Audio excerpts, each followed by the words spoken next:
আমরা যারা চাষ করি, চাষবাস করে জমি রেডি করে এরপরে বীজ বপন করি, ওখান থেকে অঙ্কুর গজায় গাছ তৈরি হয়, ধারাবাহিকভাবে এতে ফুল আসে, একটা পর্যায়ে ফলন আসে, আনন্দে মুখখান আমাদের হাসে।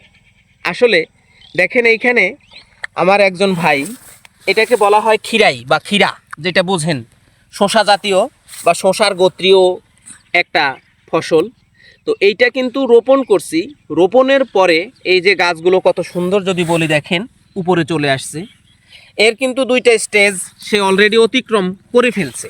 একটা হচ্ছে বীজ দিয়েছিলাম, ওইখান থেকে অঙ্কুর গজাইছে, উপরে এখন কিন্তু গাছ এসে গেছে। এখন আমার আপনার একটু পরিচর্যার বিষয় এসে দাঁড়াইছে। এই পরিচর্যাটা কি করতে হবে দেখেন যদি বলি, একটা রোগ ধরছে দেখেন, এই যে গাছটা সতেজ, প্রক্ষান্তরে আরেকটা গাছ দেখেন নেতায় গেছে, এটা কিন্তু দেখেন এই যে মরে গেছে।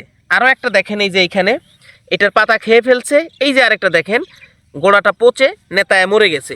আরেকটা যদি বলি দেখেন আপনার এইখানে এই যে পাতাটা যদি বলি দেখেন, এই যে পাতাটা একটা পোকায় কিন্তু সবুজ অংশ খেয়ে ফেলতেছে।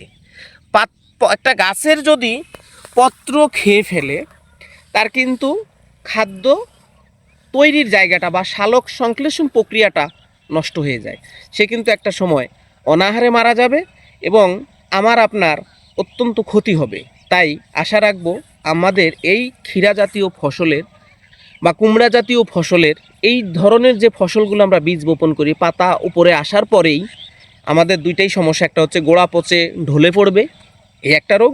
আর একটা বিটল পোকা, কাঁঠালি পোকা বা বিটল পোকা নামে আমরা যারা চিনি, এই পাতার সবুজ অংশটুকু খেয়ে ফেলবে।